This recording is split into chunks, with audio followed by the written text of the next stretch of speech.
What's up, people? Welcome back to another episode of I Am Negan, a TWD Universe podcast. My name's Adam Vale. I'm an editor over at the Koalition with a K. My name is Richard Bailey Jr., and I'm the editor-in-chief over at the Koalition. Yes, and we are here for Fear the Walking Dead, Season 6, Episode 15, USS Pennsylvania. All right.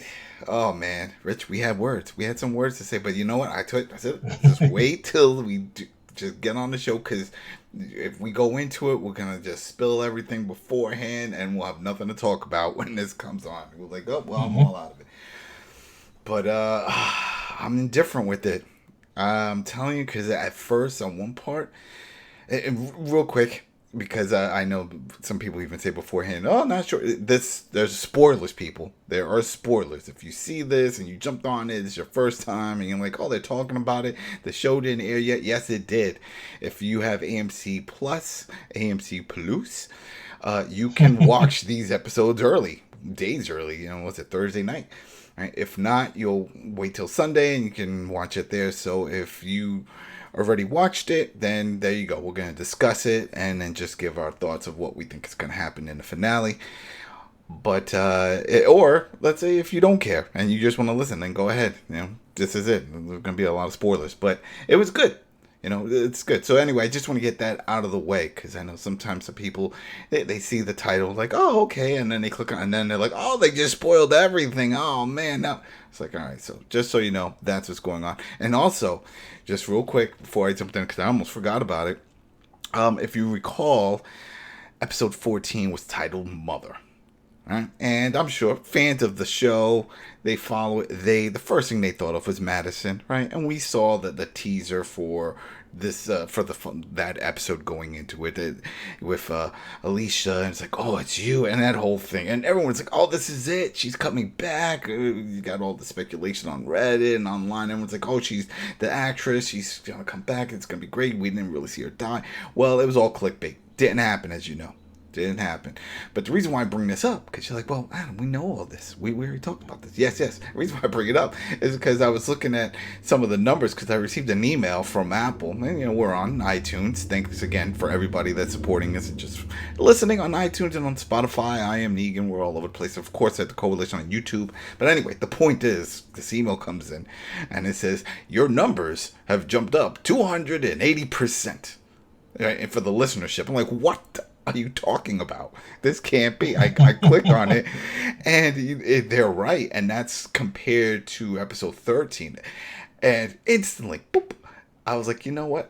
This is all because of the title Mother.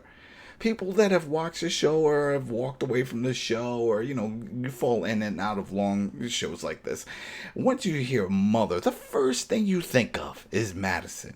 And, oh, she's got to be back. All right, so let me do. And that's what it was. Everybody was clicking. There was a lot of people that just finished all the way through our coverage. That's great. But then there's a lot, and we could see the markers that were like halfway. And once they got to the point where there was no Madison, they just rage quit. And I understand that. Because it's frustrating. It's really frustrating, because that's what we were hoping for, that we would see something. Maybe it would be a Walker version, because like you said, we didn't see her die, so she could have easily turned into a Walker or something. Didn't happen, and they did go back to that part of town.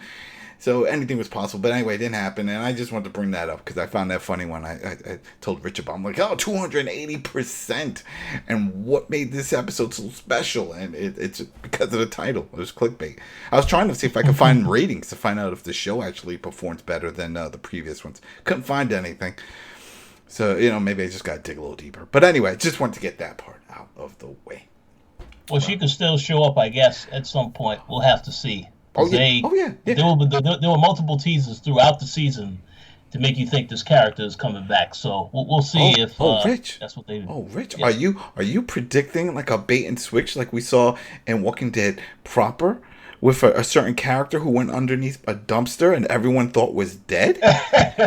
And then it turned out later on, a few episodes, oh, it actually did happen. But it was that type of teasing situation. You think we're going to see something like that, but with the return of a character? Well, I have no idea, because it felt like we got something like that in this episode. So Yeah, We'll see. yeah, yeah, yeah. You know what? Let's just get right into it. Here we go.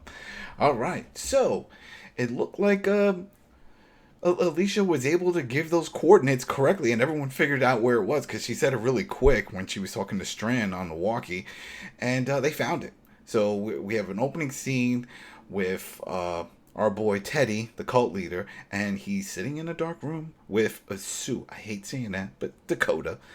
And they're talking about life, and she's trying to explain, well, Morgan was trying to fit me in, and he had his little community, and then they're showing a little little images, and you see Morgan walking around. We actually get a good shot of that community, the wall. That's what we were calling it because that's what they had mentioned once, right? You get that overhead shot. We see all the little huts and houses and stuff, and then of course the wall around it. So I was like, oh, okay, this is good, but no one's there. And then of course what we saw in the trailer, same thing. We see Morgan grab his hat. He grabs his battle axe that he took from the bounty hunter. So while that's happening, these two are talking about it, and she's kind of lost about what to do in her life, and she wasn't sure what she wanted to do. And he was like, you know what, you're a lot like me. And long story short, we're going to be the end. And she was like, well, what's going to happen? And I was like, oh, we're going to die. It's like, wait, what? It's like, yeah, don't worry about it. It's like, this is how it works. And then, the lights start turning on in that room, and we see that they're in like a command room, or as they call it, the weapon room. Right? So they're already in the submarine. Uh-huh. And we see Riley, and he's over here flicking all the switches and stuff. And then Sue, Dakota, says, oh, how do you know how to do all this stuff? Like, and that's when Teddy was like, oh, I found him. He's one of the weapon engineers on this boat, of something to that effect. But basically, he works on the boat. He knows how to do all this. And he was just like you. He was a lost soul. I found him. I fixed him up. Here we are. And he sees my cause. And this is it. This is how we're going to get this thing to work. And she was like, what about everybody else? It's like, oh, they all know. Everybody knows. They all know this is how it's going to work. And he takes out a gun. And at first I was like, wow, how crazy would it be if he just like blasts him? It's like, and you're the first to go. Yeah, I would have cracked up. But no, he doesn't do that. He just hands her the gun, and he's like, all right, this is it. And once he did that, I was like, all right, this is going to be the point. Because I don't know about you guys, but I still thought that she was a plant. That Sue, or damn, that got me saying it out. Dakota, I don't care. I'm calling it Dakota. Dakota was a plant, that she was still working Teddy because she was still on the side with Morgan. Because of the whole thing with Alicia and all that stuff. And she even says it. She starts asking questions, and Teddy's answering she was like, well, what's the plan for Alicia? You locked her up in the bunker in the basement. It's like, oh, she's going to be the future. And there's a lot I see, a lot of positives. She can't die. We could all die, though. And then that's when Riley says, oh, we got the caravans. They're all coming, and this and this and this and that. They're en route. And it's like, okay, that's great, because we're all going to die. So she has a gun. And then on the other end, all right, and I'll get you to jump in, because once we get this whole little part out and we situate the plot and the location and just the scenery for this episode, we see Morgan and Dwight and Strand, Daniel. I mean, the whole gang, Lucy, everybody's here. They're all there. They're looking at this thing, the beached up submarine, the USS Pennsylvania. We got the JD Senior, June, Grace, Morgan, Strand. They're on top of the hatch area, and they're like, all right, we're gonna go in. They drop a flare. There at the same time, you hear Lucy. Now, this is the part I got one issue here, because I don't know where they found the schematics, because June keeps asking for the schematics. They're like, where's the schematics? Everyone's asking. And then Lucy's on the other end. It's like, okay, here we go. I got the schematics, and this. Where'd you get this? Where'd you get this? But whatever. That's the one part that it sort of threw me off. But I was like, I get that. Now we'll figure it out why they did it that way. But anyway, the plan now is like they're going to head in there, but at the same time, they can also see the caravans that are approaching. They're like, all right, well, what are we going to do? We're out here. Like, well, let's just go in. We're going to go in. We're going to get this done and get this thing, whole thing situated, and hopefully stop this big missile that's going to get shot off from this thing. And that's pretty much it. All the other people stay back, so it's just that crew that are like, all right, we're all going to go in, and this is it. So what did you think so far from what we've already, what I just mouthed off all this whole intro? Did you like the whole setting, the scenery, what was going on with the submarine? So, the back and forth conversation between Teddy and Dakota, I was fine with that. My major criticism of how this show opened is that you see Morgan is back in the village, and clearly by looking at, it looks like it's almost abandoned. But clearly looking at that, even when he goes out and he picks up that axe, it is obvious that they were attacked because you see a whole bunch of bullet holes in the door in the door entranceway. But So I thought that was from I saw that as well, but I thought that was from that whole situation when they were fighting the walkers. Remember with the Daniel and all that? see, that's possible.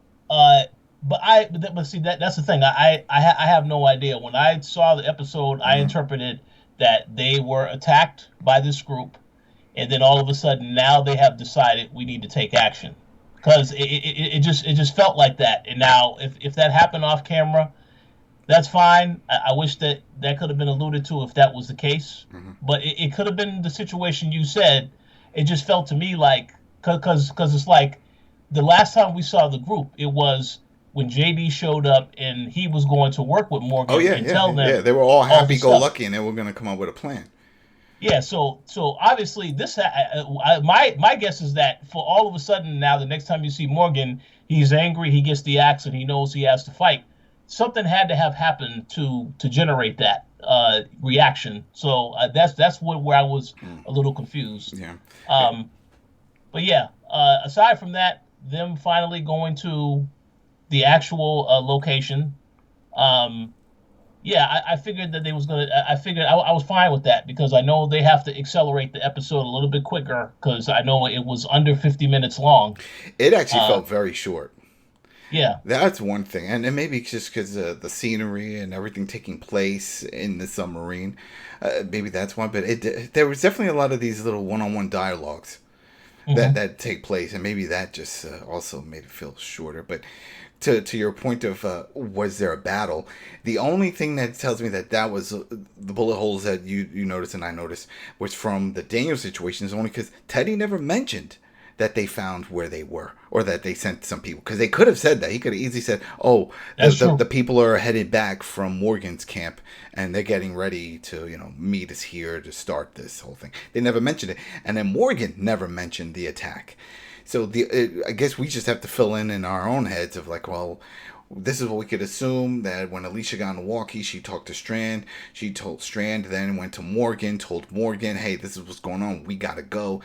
And then everybody left. And for some reason, Morgan was the last one there to lock up. That's it. You know what I mean? hmm That's plus it could have been just for the scene. It was a beautifully shot scene where you can see that overhead drone shot of the town, and then of course the undershot where we saw in the trailer with him putting on the hat and just like pulling out the battle axe from the stone, like, oh well, it's time for me to fight again. It's like, well, you've been fighting in every episode, buddy. Come on now. We haven't seen peace yet.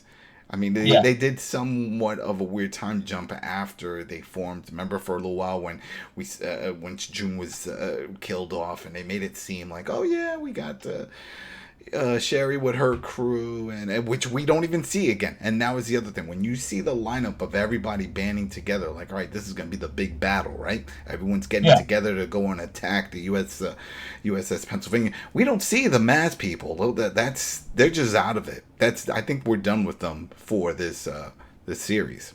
I don't think we're ever going to see them again. And she doesn't even mention them. Sherry just does not care about any of these people. She made it seem like those are the people that she needs to be with. Remember, for the longest time, they need me, I need them. Well, no, you don't really care. You don't really care. Oh yeah. All right. So anyway, there goes that. So they start heading down, and there's this one little cool scene. It's probably the only time we see JD Senior use some of his marksmanship. When Morgan goes down and he gets attacked by a walker. No surprise there, right? You're in a submarine. It's dark. It's gonna happen. So the walker's on top of him, and he's like screaming, "Shoot it! Someone shoot it!" from the top. And of course, the marksman, he just poof, shoots, kills it, and it's great because anyone else could have just shot, and it could have went straight through the walker and then right into Morgan.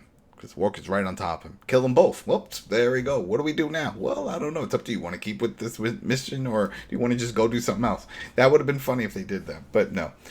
So anyway, they all head down. Well, Grace heads down, and then she gives them a little radiation detector, and she says it has to stay at like 10. Anything higher, then we just got to get out of here. And once that part happened, I paused for a second, because I was like, wait a minute, then how the hell did Teddy, Riley, and Dakota get down there? If they didn't, because they never talked about anything with the radiation. Riley, the guy who works on the ship, never mentioned anything about it. We don't hear any beeps or any of that stuff going on. So that was like, okay, well, it's just for the sake of the show, for what they were going to try to tell their story.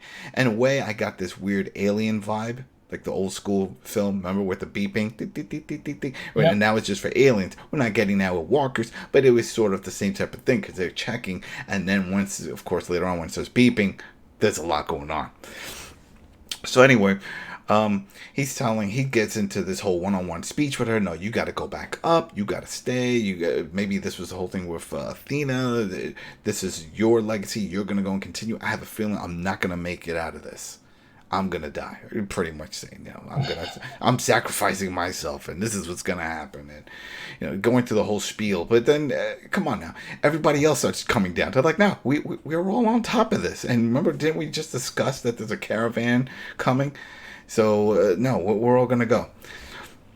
So, as they're all down there, even our boy Dwight, he pops up, that's right. They're all there.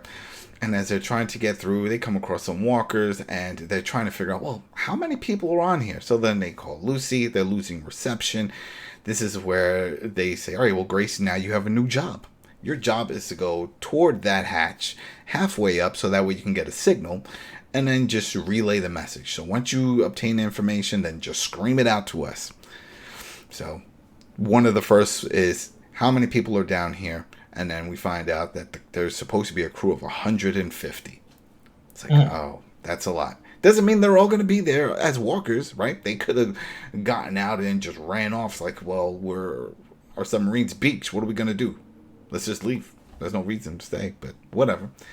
So anyway, now we got that crew that's there. So what did you think of that whole setup? Did you think like it was a cool setup, just having everybody jump down and it's like, oh yeah, we're going on this trip? Or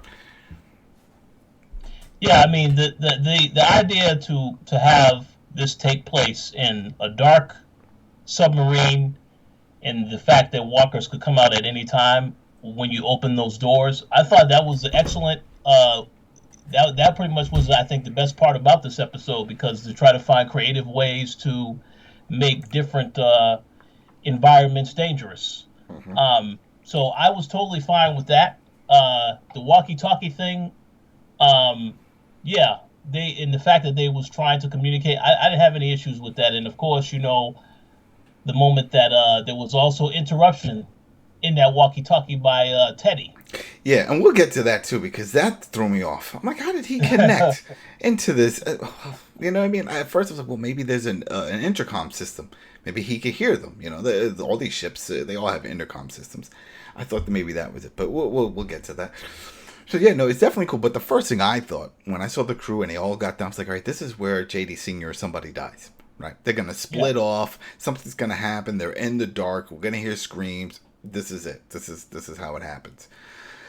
But as we see, no, that's not really what's going on here. So as they navigate through, Lucy is relaying the message to Grace, just telling them which way they have to go, because they're trying to get to the weapons room. Is that what they keep calling it? I would have just thought it would have been like the command center for the submarine, but they're calling it the weapons room. So they're navigating through. At this point, it's dark. It's dark. They have the flashlights. I was like, all right, this is good. Right? We're going to see something crazy happen. They encounter some walkers here and there. But the other part that hit me for a second was when they clear one area. And as you know, a lot of these submarines, they all have those hatches that they can lock the big hatch doors behind them, so that way if there's ever flooding, they can seal off that compartment. And that's one of the things JD Sr. does. And they're like, wait, why are you locking this in here? And he's like, well, just in case something's behind us or, something gets around us. Because that's the other thing that we see, that there's multiple paths here. This is not just, yes, it's a submarine and it's long and it's narrow. But no, there's different layers. You can either go further down, then across, or you can go above and down.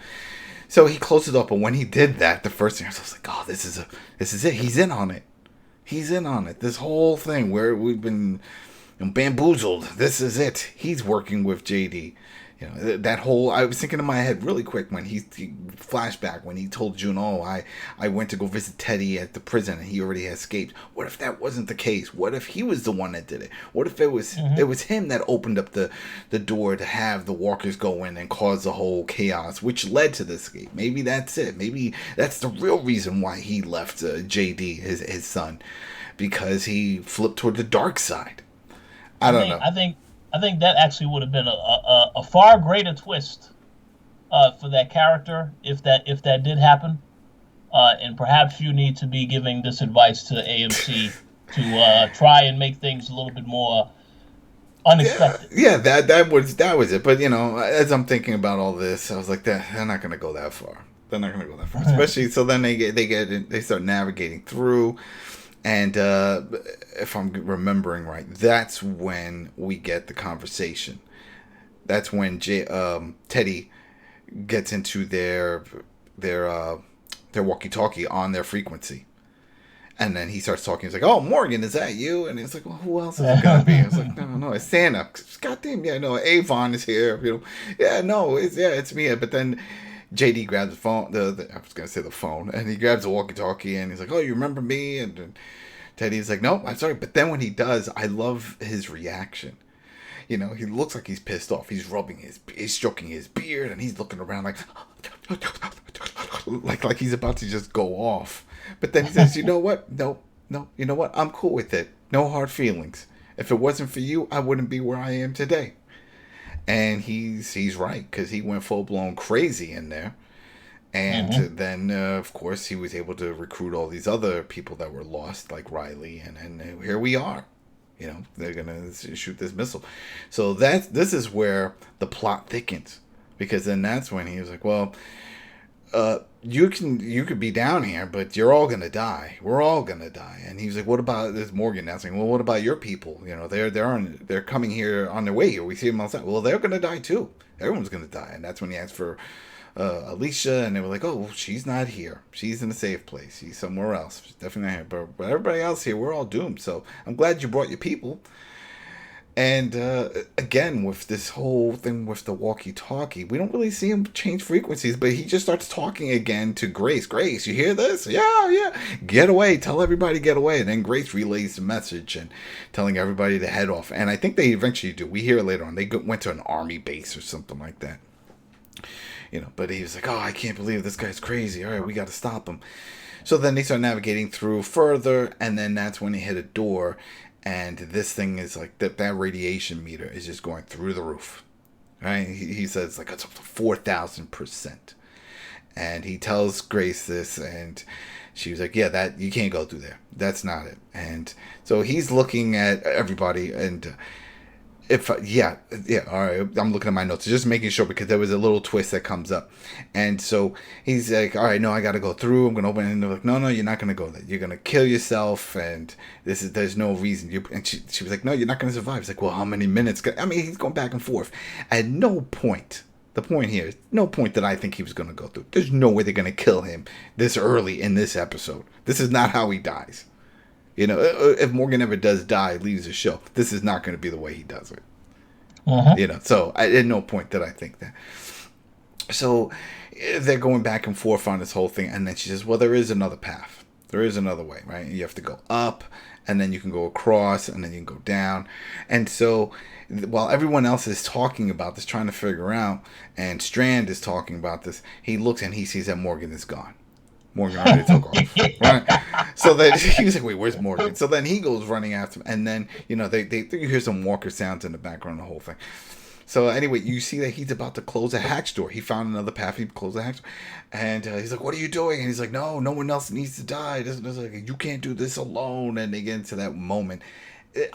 This whole episode, especially toward the latter part of this, is really trying to build that connection or that tension between Strand and Morgan. I just never felt it. I just never felt it. Something about it. I guess because we've had too many of those more moments with Strand, because he double crosses everyone. Yeah. You know, so it's like, oh, now we're gonna do this again. It's like, is he gonna be in? And then so he says, fine, come on. And then they close off the door. And that's it. That's the last we see of that crew until later in the episode. So they're done. So now they're navigating through. And as they're getting closer, right, because now they're getting to another part where they can see the ladder going up. And this is funny, but you just start seeing bodies falling down. Right, so these are the walkers. The bodies are falling down, and then they start hearing all the generators kicking in, and Teddy's turning on the power. They finally got power working on this, and then once that happens, the place lights up, and that I thought was kind of interesting. I want to ask you, what did you think of that? Because until this point, it was dark, it was creepy. They're running around with the flashlights. Now the lights are up. We could see everything clear as day. Did it ruin it for you? Were you cool with the fact that all the lights were now on? Oh no, I actually was cool with that, because that was a signal that they was about to launch these missiles. You know, they had power. That's a signal to not only let Morgan and Strand know that, you know, that the plan is proceeding along quickly, but also to let the viewer know, okay, the circumstances are about to get a lot more intense now that power is on, and they can actually operate these missiles whenever they get ready. Yeah. No, I just mentioned it because, I mean, we've watched a ton of horror movies and shows, and that's almost like a taboo. I don't think I've ever seen where you're in a haunted house situation and then someone says, let's just turn the lights on. Oh.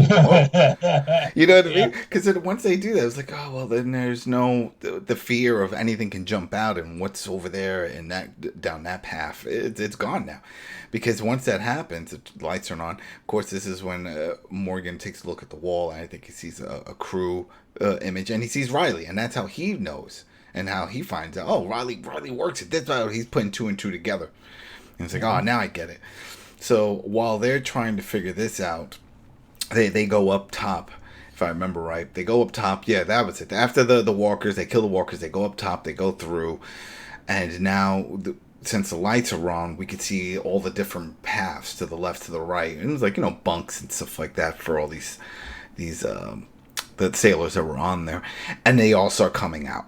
Right, so now this is the part that gets me. Yeah, you're laughing. Yeah, this is the part that gets me. This is where the disbelief comes in. And you know what? Some people are like, come on, you're watching a show about Walking Dead. Can you? You have to put disbelief all the way in the back. You just gotta enjoy it for what it is. And that's what I was trying to do, but they throw a lot at you in this part from here on. That's like, come on, man. So they're about to progress further. They're getting close, and so this is where all these walkers just show. It's like a horde, right? You look down this hallway, and they're just all there. And maybe that's the other reason why the showrunner decided to turn on the lights here, so that way we could see. Yeah. It's packed. Yeah. Right. You get that hallway, that long shot. We see all the heads coming. It's like, okay, and they're like, all right, well, we got to figure this out. And then this is where Strand goes into this whole thing. You know, now I get it. Now I understand why I'm here. Now I understand why Alicia put me on this path. He starts going into this whole rant because you do some things that I would never do, and there's things that I do that you could never do. So something to that effect. And what does he do? He grabs onto the rim of the doorway and just double kicks. You know, like a drop kick to Morgan, sends him flying into the swarm, into this horde of the dead. And of course he drops his battle axe, and Strand picks it up and he says, you said it yourself, only one person's gonna die out of this and everyone's gonna survive, and that's gonna be you. You know, so I gotta do this. He does break it in half, so he has the axe part, and I guess Morgan has the stick. Which is kind of, that was the other part. I didn't even want to believe that. I'm like, come on, you just break it like this? How strong are you, man? Because Morgan has been using this forever, and that thing has not cracked or anything. And out of nowhere, you're like, I got this. Here, you take this piece. But whatever, they had to figure something out. There was a simple way to fix it. They could have just had it where Strand had his own weapon when he came down. You know what I mean? They could have just done it that way. It was kind of silly, but whatever. So he kicks him over and he goes running. So it looks like he goes down one hallway, turns, and then right before he gets to a door, which we'll get to another part of why I'm a little upset with this. It's a door, and then all of a sudden we see Dakota to his right down the path, and she's pointing the gun that Teddy gave her, pointing right at him, and it's like, you're gonna die. Throw the axe, kick it over to me. She kicks it over, and then she goes on this whole long rant about why she's doing this. He's like, don't do it. I'm gonna do it. I'm gonna kill you. And then she grabs the walkie-talkie, and she tells everybody that's listening that why she did what she did, why she's working with Teddy, and they're all gonna die, and it makes sense. And oh, by the way, Strand over here, he killed Morgan. And Grace is listening, and she's screaming and crying, and everyone's like, oh no. And she's like, yeah, he's a horrible person. I'm going to kill him. And so this part, I was trying to figure out if this was just her just doing a bad shot, or was this because Morgan tackled her? So Morgan, that's it. And because, all right, well, so he gets ready. Strand's ready to die. This is it. She's got him dead to rights. There's no way out of this. And out of nowhere, from her right.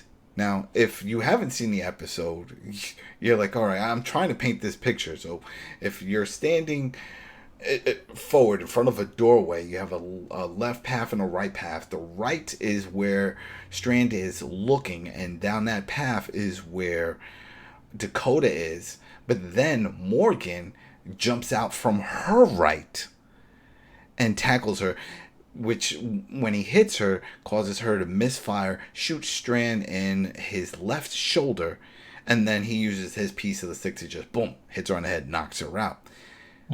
Where the hell did he come from? How did he end up on her right side if we saw that he was down the backside of Strand, down that corridor, that hallway?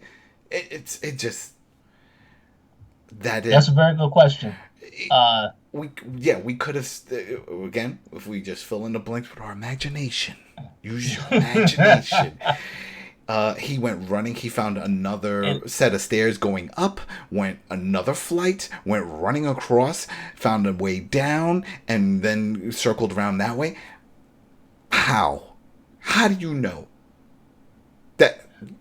Go ahead. Well. I think that's the surprise factor, right? The suspension of disbelief that this character actually died when he was with the Horde. But we know that can't be the case, because what we know of The Walking Dead is that they had this whole storyline with Morgan about how he learned how to fight with a stick. This is the reason why I believe Strand broke the stick. Because it tells the viewer knows Morgan's character. He knows how to defend himself with a stick. So we can assume that's how he was able to survive all of those encounters with the walkers. Yeah. But the whole thing about where he came from, I also was confused about that as well. From the angle of where he actually showed up. So I guess they just say, well, it don't matter. He got to him in time. Yeah. He got to her in time and stopped everything. And then that's it, right? So he was like, Strand was like, oh, I'm sorry. He's like, we don't got time for that. You wasted enough time with your shenanigans. So come on, let's go. And then this is where more shenanigans. We just talked about some disbelief of how he can just materialize in another part of this submarine to make the save. But this was the icing on the cake. This is where I'm like, come on now. When he gets to the door, and he just starts using keys, and he has a bunch of them. And Strand was like, what is that? And he's like, well, when you left me with all those soldiers, as I was killing them, I was grabbing their tags, their ID badges. So you just better hope that one of these opens this door. And then Strand is like, so it was a good thing that I did by sending you. She's like, oh, go, stop it. Just shut up. That's what he basically told. Come on, don't try to take credit for you sending me to die, and saying that it worked out. Because the truth is that yes, let's say if Morgan did die there, and let's say Dakota did not show up to cause that whole situation with Strand. Strand would have bumped into this door, realized he couldn't get in, and then that's it. Yeah, Show's game over. Nothing you could do. All right, so while they're on the other side, and one by one, Morgan's using all the key cards. We see on the other end, behind that door, we see Teddy and Riley, and they put their 2 keys in, and they're like, all right, you ready? Yep, boom. And then they turn them, and we hear everything, the sirens going off, doing that whole shebang. It's just like typical TV, though. There's only 1 key card left. And Morgan's like, you better hope this works. And sure enough, bing, that's the one that opens the door. They go running in. Strand goes and tackles Riley. Morgan slams Teddy to the side of one of the sides of the submarine, and he takes out his, the spear end and points it right at him, and he's like, you gotta make this stop, and everything, sirens going off, and he's like, it's too late, it's gonna happen, and you see everybody outside looking like, what is happening? And then sure enough, we see it happened, and honestly, I did not think it was gonna happen. I was like, did you think? Oh, yeah. Once you saw how close it was to the time, I figured, because the thing is that, this is the episode before the finale, so I figured something major has to happen. So I figured they were going to launch it. Once you heard the sound and you saw they had already turned the keys, I figured it was going to happen. But the thing is that they said they only was able to launch one. It wasn't able to launch all the other ones. Yeah, there was only one, and that's it. He says it's only one, but the thing is that one missile has 10 warheads. Yes. So he says once it explodes, 10, and they have set locations, and only Riley knows the locations because they were like, "Where's it going?" He says, and then Teddy starts talking his crazy mumbo jumbo cult leader stuff. Oh, maybe it's going into the ocean. Maybe it's going to your little town, and that whole thing. Who knows? Riley knows. You know what? You're right. Riley does know. Let's beat the shit out of him and let's get those answers. But no, that's not what happens here. What happens makes absolutely no sense. It's like while they go, Teddy and Morgan go this back and forth thing about what's right and wrong and all this stuff. Morgan just, I guess, gives up. It sounded like he just gave up mentally because he's like, just go. Yep. What? Yeah. And even Strand's looking at him, like, what? And he's like, yeah, just let Riley go. Just let them go. Let's let them go. And then that's it. And then they both go running out. At no point did Teddy even ask, what happened to Sue? What happened to Dakota? Did you kill? You know what I mean? He don't care. And I'm assuming that on their way out, they're going to pick her up, find her, pick her up, and then take off.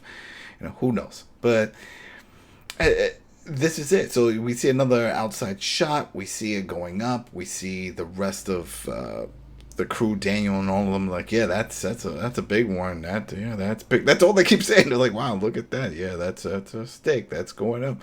It's like, oh, this actually happened. Oh, well, that's it. Smoke them if you got them, right? It's like, it was one of those things. We don't see the cult, though. I didn't see the rest of that group.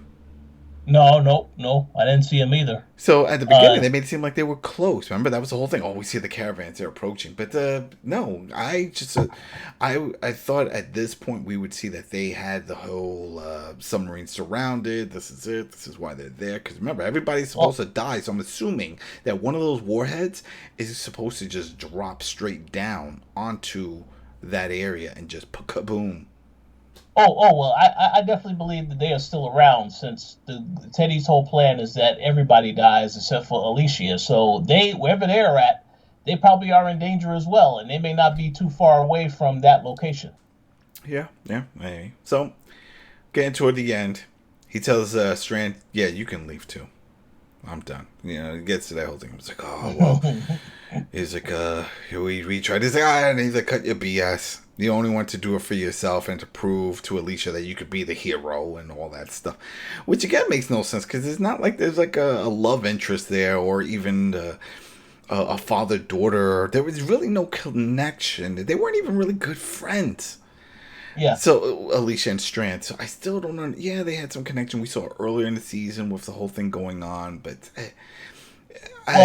yeah, go. I think that's just that Strand wanted to prove to her that he still had some good in him, since there was a lot of questions about that all season long. Mm-hmm. With him possibly turning on the group because he has a history of always looking out for himself. So Since I'm the guessing first episode, yeah, with the boat, remember? yeah, because if you recall in the last week's episode, the previous episode, when Alicia made the call, she got him. Yeah. So he wanted to be the one to save the day, stop everything. So I guess it's about the pride and taking over and taking initiative. That's why he was tried to step in and do things, but again, he caused a lot of issues. So that's what happened. That's what's happened. Yeah, and then that's it. He puts his piece of the battle axe down, and he walks out. And the last shot that we have is just a distraught, kind of confused and lost Morgan looking around, and he looks over at the key, or at least one of the keys. He sees that it's in there, and that's it. And then we get that nice far shot that's as it's fading out, it's zooming out of that room area through the tunnels of the submarine, and poof, it's over. So, what do you think is going to happen next? Because we saw the little preview for the season finale, and it looks like there's going to be a lot of fighting. There's definitely going to be a lot of fighting. But it also looks like they have a mission objective. Like, they know where they're going. And the question I have is, how do you know? Because you let Riley leave, and he's the only one that seems to know where all these warheads are going. So, I will say this. In that preview, there was a shot that clearly shows that Riley got beat down because he's bloodied by his mouth, and so on and so forth. So my assumption is that they will get a hold to him and get some information out of him by beating him down. But my other takeaway is that, there was also one shot of Strand screaming. You think he dies? You think this is it? I don't know if he dies, but I definitely think that there's some characters or a character that will die in the next episode, because the thing is that if they said it's 10 warheads, there's no way everybody can survive that, and they have to end the season out on a bang, literally and figuratively. There you go. So I do think that somebody or multiple people don't make it out of this finale. Yeah. It's just a question of how it's going to happen, because again, I don't know if they're going to be able to cram all 10 of the places that the warhead goes into in this last episode. That might be something that is setting the tone for next season, but but that's something that I'm not sure of. But I do know we're going to definitely get some more answers in the next episode, and I expect some people to not make it out of the next episode. When I saw that scene, that one scene that they showed of Strand, just that scream. He's not screaming, no. He's just like a war scream, like, oh, doing that type of thing. I was like, well, the only person, if it was him just going nuts like that in disbelief that this person had just died or something, is Alicia. That was it. That's the only person I think that can cause a reaction like that. I don't think he would scream like that if it was Morgan or Grace or anybody, Dwight. Or if it's not that, if he's in a location that is about to blow and this is just him, like, just furious, just screaming. Like, maybe he gets locked in a room and he can't get out. Sort of like where Alicia is locked in that bunker. Maybe something happens to him and he's in there and the bomb is about to hit and he's just screaming like, oh, like, this is how I went out, Yeah. Well, I just want to say, though, even though the character does a lot of questionable things, I don't want them to kill this character off. But again, it depends whatever the bigger plan is here, because obviously after what happened between him and Morgan, there's going to probably be some tension between them anytime they have to work together, it's going to be some type of tension. So And you know what? You just brought up a good point. What if that's it? What if it's not so much of it is sort of a combination of sort of what I said. Maybe that once they come out, and then Morgan tells everybody what Strand did, they grab him and they lock him away, and that's him screaming because he's locked away. that could be, yep, Like that could be almost like that could be a imprisoned. possibility. Mm-hmm. Yeah. But then again, where's all his people from his town? Because remember, he was like the sheriff. He took over that town for after with June and the whole thing. What happened to those guys? Well, actually, I do believe that is probably one of the places that is going to get hit because that's, Virginia had all these places that were around. So those warheads very well could be going to wipe out the people in those areas. I was wondering, well, maybe if this could be the way they take the crew and the group out of this area, this region, by causing this. Because let's say if they're like, we got to get out of here, this is going to happen. We can't stop everything, so we're just going to try to save some people, do whatever, and then they get on a boat and they go somewhere else. Mm-hmm. And that's it, because that wouldn't be too far-fetched. They've done it before, where they've jumped on a boat. Remember with the lighthouse, and they did that whole thing, and then they went and got on the boat and went somewhere else, and they went to Mexico. They've traveled. So maybe this could be a way of them saying, all right, we're done with this location and the Wild West theme. Next season, we're going to be in a different environment, and we're going to have a different situation and different enemies. But then again, Teddy's still alive, and he still has his cult. And that is, I believe, in my opinion, one of the biggest disappointments I had of this episode. Like you said, let's just let everybody go at the end of it, like just whatever. It's we can't do nothing, knowing full well that if Teddy is left to his own devices, he could find another way to execute his plan. So I had an issue with that because you like if you're going, I mean, you should take this guy into custody, lock him up, whatever. Just make sure that you have your eyes on him, because if you just let him roam free, he can find another way to do what he needs to do. Yeah. So that's why I don't understand why you just let him just go. So I'm curious how the next episode is going to start, because I feel like they need to resolve that. You can't let this guy just do his own thing. Yeah. You're right. We'll see. We will see. And there you go, people. That was our review and our discussion for Fear the Walking Dead Season 6, Episode 15, USS Pennsylvania. There was some hit and misses in this, but it's still entertaining. It was still fun. As the showrunner said in the little after commentary section, this is the first time we've ever seen a submarine in the Walking Dead universe, and he's right. It's cool. So I'm enjoying it with the cult leader, and he's a fun character. Teddy's a fun character, and I see why they chose not to kill him off, but just the way they let him go just didn't fit. It didn't feel right. It felt out of place. But you know what?